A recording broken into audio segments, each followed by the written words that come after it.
প্রিয় চাকরি প্রত্যাশী ভাই ও বোনেরা, আপনারা যারা প্রাথমিক বিদ্যালয়ের প্রধান শিক্ষক নিয়োগ পরীক্ষার আবেদন ইতোমধ্যে সম্পন্ন করেছেন, তারা লেখাপড়া শুরু করেছেন খুব পুরোদমে। কিন্তু লেখাপড়া করতে যেয়ে অন্যান্য পরীক্ষার্থীর মতো আপনারও হতাশা তৈরি হয়েছে, আপনিও দ্বিধাগ্রস্ত কোনটি পড়বেন আর কোনটি বাদ দিবেন।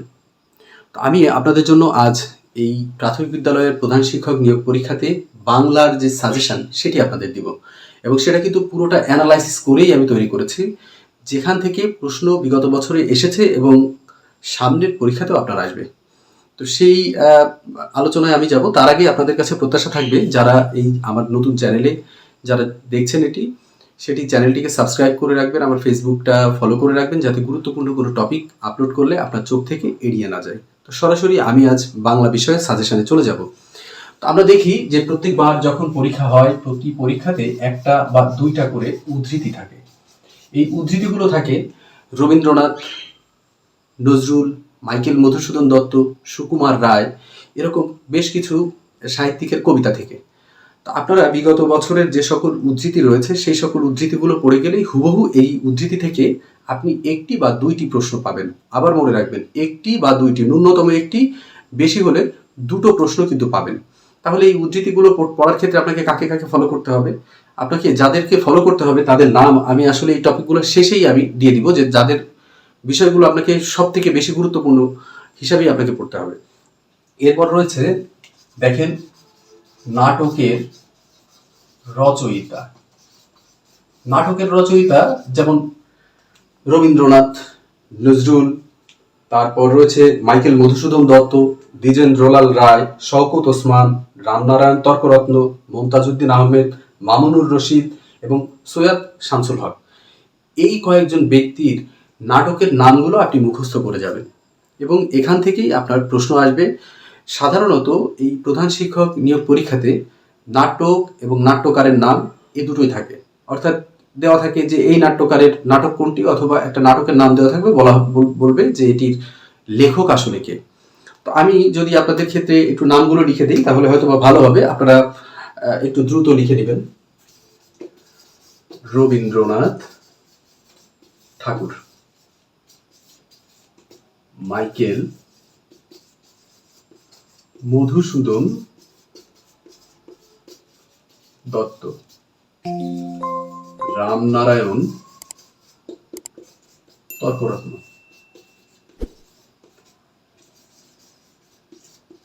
মামুনুর রশিদ,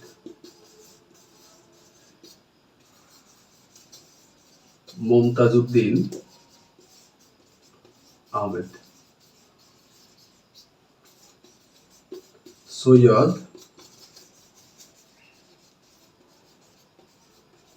শামসুল হক, শওকত ওসমান, এবং আরেকটি পড়বেন দ্বিজেন্দ্রলাল রায়। মোটা থেকে এই কয়েকজন লেখকের আপনি নাটকের নামগুলো সব মুখস্থ করে যাবেন। এইখান থেকে কিন্তু একটি, ন্যূনতম অধিক গেলে দুইটি নাটক আপনার পরীক্ষার সময় আসতে পারে। তো সাধারণত আপনি এগুলো খুব গুরুত্ব দিয়ে পড়বেন, এবং সেক্ষেত্রে আপনার পরীক্ষার সময় অবশ্যই এগুলো পরীক্ষাতে আসবে। তাহলে দুইটি আইটেম আমাদের চলে গেল। এরপর যেটি রয়েছে খুব গুরুত্বপূর্ণ, সেটি হলো শুদ্ধ বানান।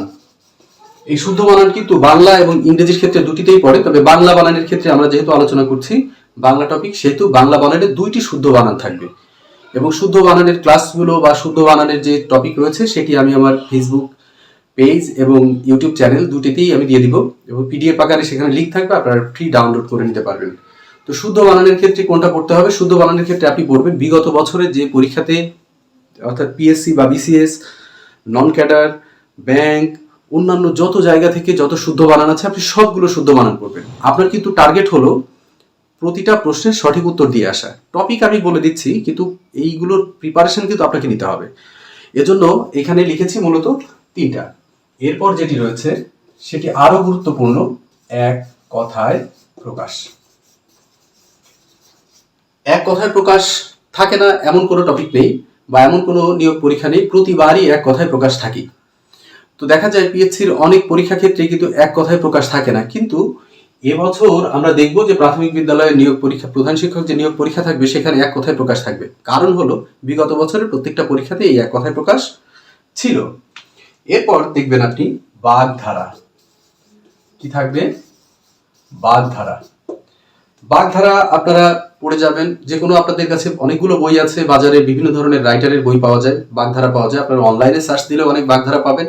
সব থেকে গুরুত্বপূর্ণ হলো বিগত বছরের প্রশ্নের যে বাগধারাগুলো রয়েছে সেগুলো পড়ে যাবেন, কারণ মনে রাখবেন যে এই পরীক্ষাটা আবার নিবে পিএসসি। এদের নন ক্যাডারের যে একটা প্যাটার্ন রয়েছে, তারা বিগত বছরের প্রশ্নগুলো খুব বেশি রিপিট করে। এজন্য আপনি বিগত বছরের প্রশ্ন সব পড়ে যাবেন, যেন বাগধারাটা আপনার কাছ থেকে কোনোভাবে মিস না যায়। এরপর রয়েছে বিপরীতার্থক ও সমার্থক শব্দ। বুঝতেই পারছেন, সমার্থক শব্দ এবং বিপরীতার্থক শব্দ খুব গুরুত্বপূর্ণ। বিপরীতার্থক শব্দগুলো আমরা সাধারণত পরীক্ষার সময় কম পড়ে গেলেও পারি, কিন্তু সমার্থক শব্দ এত বেশি থাকে এবং এত বেশি কাছাকাছিতে ভিন্ন ভিন্ন বিষয়গুলোকে আমাদের সামনে নিয়ে আসে, যেমন আমরা সহজে এগুলো পারি না।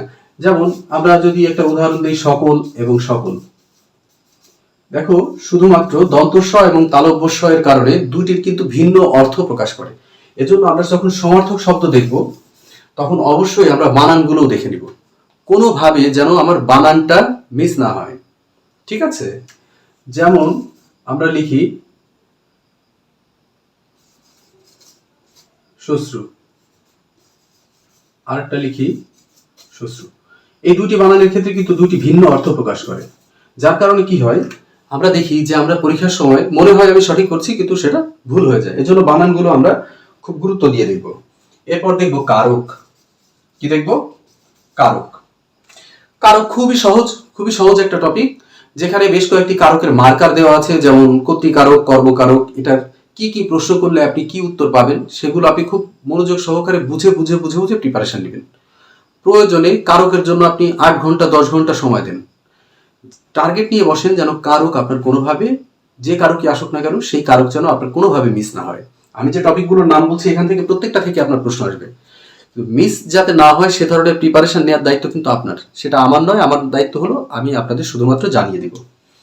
এরপর রয়েছে দেখেন আরো গুরুত্বপূর্ণ বিষয়, এটি হলো সমাস।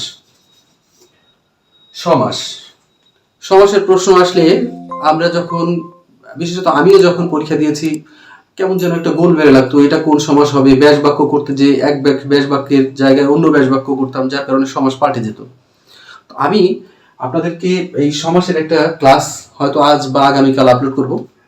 এই ক্লাসটি দেখলে আশা রাখি সমাসের পুরোটাই একেবারে আপনার পানির মতো সহজ হয়ে যাবে। তারপরও আপনি আপনার নিজের মতো করে সমাসের প্রিপারেশনটা নিতে থাকবেন।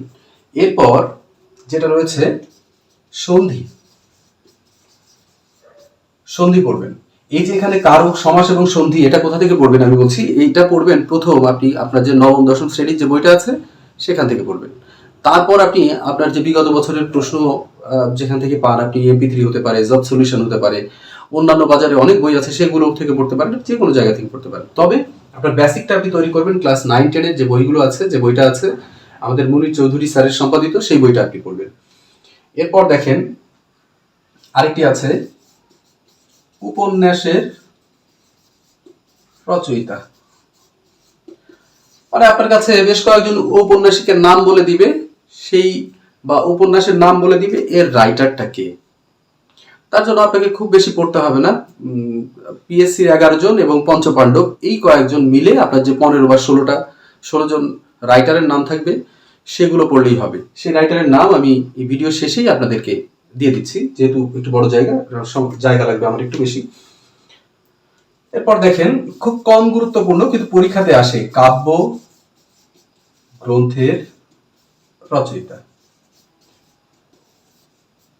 কাব্যগ্রন্থের রচয়িতার মধ্যে আপনারা শওকত ওসমান বা সমকালীন যে সকল কবি আছে তাদের কাব্যগ্রন্থ পড়বেন। রবীন্দ্রনাথ, নজরুল, জীবনানন্দ দাশ, এদের কথা তো আমি আর বললামই না, এদেরকে আপনাকে প্রিপারেশনে রাখতেই হবে। সুতরাং সমকালীন এবং এর একেবারে যে ক্লাসিক্যাল যে কবি সাহিত্যিক আছে তাদের থেকে আপনার এই কাব্যগ্রন্থের নাম আসবে, আপনি সেগুলো খুবই সহজেই আসবে। আমার ধারণা এটা নজরুল, রবীন্দ্রনাথ, মাইকেল মধুসূদন দত্ত, এই কয়েকজনের মধ্য থেকেই পড়ে আসলেই আপনার আসবে। আরেকটি আসছে, সেটি হলো বাক্য গঠন।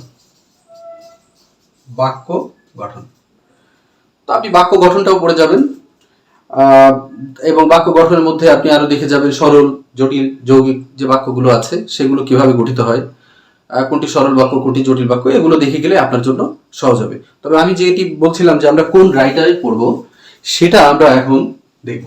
আপনারা এটা লিখেও নিতে পারেন, আপনারা এটা স্ক্রিনশট দিয়েও রাখতে পারেন, যেন আপনার পরবর্তী সময়ে কোন কোন রাইটার আপনি পড়বেন সেটার একটা ভালো আউটলাইন আপনার জন্য তৈরি হয়। তো আমরা প্রথম দেখব যে আমাকে পড়তে হবে পঞ্চ পাণ্ডব। পঞ্চ পাণ্ডব কে সাহিত্যে?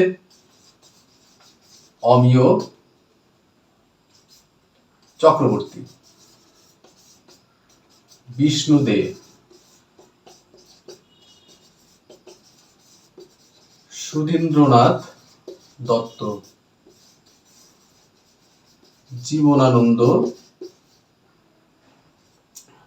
জীবনানন্দ দাস ও বুদ্ধদেব বসু। এই যে পঞ্চপাণ্ডবদের কথা বলছি, আপনি এই প্রিপারেশন নেওয়ার ক্ষেত্রে এদের যত ধরনের লেখা আছে সব লেখাগুলো একটার পর একটা বেছে বেছে পড়বেন, এবং এমনভাবে পড়বেন যে প্রশ্ন দেখার সাথেই যেন আপনার আনসার মনে হয়। তো দুইটা প্রশ্ন হতে পারে, পঞ্চপাণ্ডব, বাংলা সাহিত্যে পঞ্চপাণ্ডবদের মধ্যে কার নাম নেই, অথবা অন্যান্য অনেক সাহিত্যিকদের নাম দেওয়া থাকবে, এদের মধ্যে একজনের দেওয়া থাকবে, সেখান থেকে নাম আসতে পারে, অথবা বিভিন্ন রাইটারের যে আপনার এদের মধ্যে বিভিন্ন লেখা আছে তাদের লেখনীগুলোর নাম দিয়ে বলবে লেখককে। তাহলে এটি গেল একটি। আর যে পিএসসির 11 জন রাইটার আছে, মানে মূলত পিএসসি এই 11 জন রাইটার থেকে প্রশ্ন করেনি, সেই সকল রাইটারদের থেকে আপনাকে প্রিপারেশন নিতে হবে। সেই সকল রাইটারদের মধ্যে রয়েছে এক, বঙ্কিম চন্দ্র চট্টোপাধ্যায়, ঈশ্বরচন্দ্র বিদ্যাসাগর, মাইকেল মধুসূদন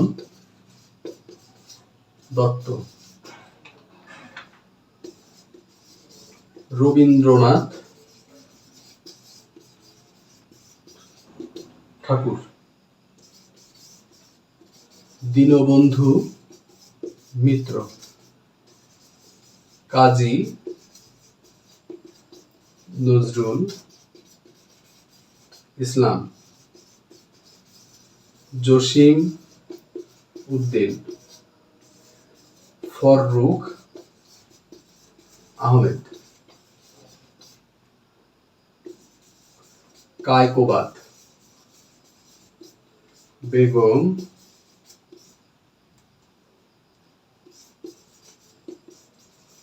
রোকেয়া সাখাওয়াত। আর অতিরিক্ত হিসাবে আপনি পড়বেন সুফিয়া কামাল। তাহলে এই যে কয়েকজন আমি কবি সাহিত্যিকদের নাম দিয়ে দিলাম, এদের যত ধরনের লেখা লেখনী যা কিছু আছে, তাদের জন্মসাল, তাদের মৃত্যুসাল, তাদের সৃজনশীলতা, তারা যদি কেউ পত্র পত্রিকা বের করে থাকে সেগুলোর নাম, সেগুলো সাল, ইত্যাদি ইত্যাদি যা কিছু আছে A to Z আপনি পড়ে যাবেন। তাহলে আপনার পড়া আসলে কি হলো? পড়া আসলে কমে গেল। এখন এই যে পড়া কমে গেল, এটা কার? আমার? এই পড়াটা কমে গেল কিন্তু আপনার। কিন্তু এই পড়া খুব ভালো প্রিপারেশন নেওয়ার দায়িত্বটা আপনার। সেটা কিভাবে নেবেন, সেটি আপনি কোন রুটিন মেনটেন করেন, কিভাবে আপনি দ্রুত শেষ করবেন, কিভাবে মনে রাখবেন, সেগুলো নির্ধারণ করার দায়িত্ব কিন্তু আপনার।